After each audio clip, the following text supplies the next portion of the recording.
أشرقت نفسي بنور من فؤادي حينما رددت. صحابہ کی سیرت اٹھا کے پڑھو، صحابیات کی سیرت اٹھا کے پڑھو. ایک خاتون، یا رسول اللہ میں آپ سے شادی کرنا چاہتی ہوں، یا رسول اللہ میں آپ سے شادی کرنا چاہتی ہوں. تو صحابیہ کروڑوں رابعہ بصری قربان کی جائیں صحابیہ پر.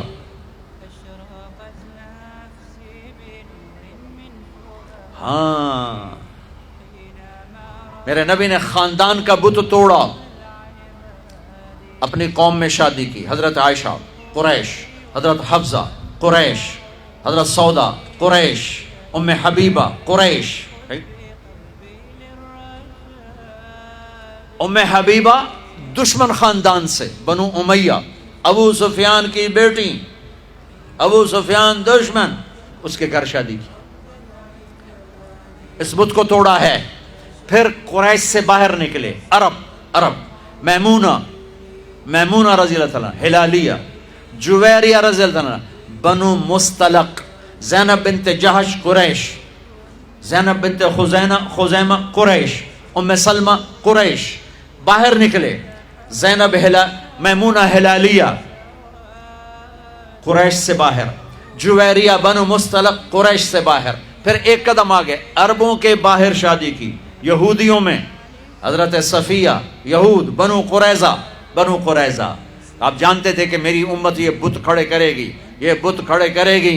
بچیاں بوڑھی ہو جائیں گی، کہیں گی بس راجپوت ملے گا تو کریں گے، نہیں تو نہیں. میمن ملے گا تو کریں گے، نہیں تو نہیں. شیخ ملے گا تو کریں گے، نہیں تو نہیں. یہ پتہ نہیں کتھوں آ گئے جٹ بٹ نٹ، کتھوں کٹھے ہو گئے. قومیں تو پہچان کے لیے ہیں، نہ کہ ان دیواروں کو کھڑا کرنے کے لیے. پھر اپنی بچیوں کو سنو. میرے نبی نے حضرت زینب کا رشتہ کیا، ابو العاص بنو امیہ، دشمن خاندان. حضرت رقیہ، حضرت عثمان بنو امیہ، حضرت ام کلثوم، حضرت عثمان بنو امیہ. مخالف دھڑے میں حضرت عثمان اپنا دھڑا چھوڑ کے آ گئے، لیکن پیچھے نسبت تو بنو امیہ ہے. ایک بچی فاطمہ اپنے گھر میں دی علی کو، اور وہ بھی کیسے دی؟ ایک حدیث سنو. میرے نبی نے فرمایا ما تزوجت وما زوجت الا بوحی من السماء نزل به جبریل. میں نے جہاں شادی کی، میں نے جہاں بیٹی دی، پہلے آسمان سے جبریل آیا، حکم سنایا، پھر میں نے قدم اٹھایا. ٹھیک ہو گیا؟ ٹھیک. اب حضرت علی رشتہ لے کر آئے، رشتے کا پیغام لے کر آئے، اور آ کر چپ کر کے بیٹھ گئے. آپ نے فرمایا، آپ کو تو پتا تھا علی کیوں آئے بیٹھے ہیں. آپ نے کہا علی کیسے آئے؟ چپ، شرم کی وجہ سے. 21 سال عمر تھی حضرت فاطمہ کی، 15.5 سال. پھر آپ نے خود کہا علی فاطمہ کے رشتے کے لیے آئے ہو؟ تو آپ نے کہا انشاءاللہ. اور یہ کہہ کر اٹھ گئے. تو حضرت علی بڑے پریشان سے اٹھے اور باہر آ گئے. باہر صحابہ انتظار کر رہے تھے کہ کیا بنتا ہے. صحابہ نے پوچھا کیا ہوا؟ کا انکار. کہیں انکار؟ وہ کیسے؟ کہ کچھ بھی نہیں بولے. تو عبد الرحمن بن عوف کہنے کے کچھ تو بولے ہوں گے. کہا انشاءاللہ کہا تھا. کہا تو ہو گیا. کہا وہ کیسے؟ کہا نبی کا انشاءاللہ ہاں ہوتا ہے. اچھا اب یہ انشاءاللہ کیوں کہا؟ یہ کیوں نہیں کہا کہ ہاں ہو گیا؟ آسمان سے وحی آ چکی ہے، جبریل آ چکا ہے کہ فاطمہ علی کے لیے ہے، یہ جوڑا طے ہو چکا ہے. پھر ہاں کیوں نہیں کی؟ ارے آپ کو سمجھانے بتانے کے لیے. سنو میں کیا فریاد کر رہا ہوں. صرف عبادات کا نام اسلام نہیں ہے، یہ سب اسلام بیان کر رہا ہوں. میرے نبی گھر آئے، فاطمہ جیسی جنت کی شہزادی کو بلایا. بیٹی فاطمہ، علی کا رشتہ آیا ہے، ہاں کر دوں؟ کیا وحی کے آنے کے بعد بھی پوچھنے کی ضرورت تھی؟ جب اللہ کہہ چکے ہیں کہ فاطمہ علی کے لیے ہیں، اور آسمان سے جبریل آ چکے ہیں کہ یہ رشتہ آسمانوں پہ طے ہو چکا ہے، پھر یہ کیوں کہا فاطمہ بیٹی علی کا رشتہ آیا ہے، ہاں کر دوں؟ یہ کراچی والوں کو سکھانے کے لیے، قیامت تک کی امت کو سکھانے کے لیے کہ بیٹیوں سے پوچھا جاتا ہے کہ یہ شادی بیٹی کا حق ہے، یہ نکاح بیٹے کا حق ہے.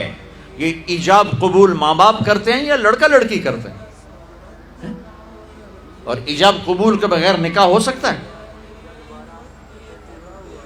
میرے ایک دوست ہیں چودھری رفاقت منڈی باؤدین، ان کے گاؤں کا ایک بچہ چھوٹی عمر میں بسوں پہ وہ نوکری پہ لگ گیا، وہ کنڈکٹر بن گیا، کلینر کنڈکٹر، وہ ساری زندگی اس میں گزر گئی، استاد جی آن دے، استاد جی جان دے، استاد جی کٹ لو، استاد جی آگے چلو، استاد جی پیچھے چلو. اس کی شادی ہونے لگی. یہ میں لطیفہ نہیں سنا رہا ہوں، صحیح واقعہ سنا رہا ہوں، منڈی باؤدین.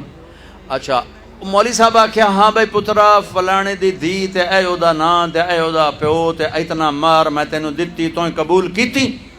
وہ آخر لگا جی آن دیو. تو اس کے بھائی نے اس کو کون نہیں ماری، کہندا جی جان دیو.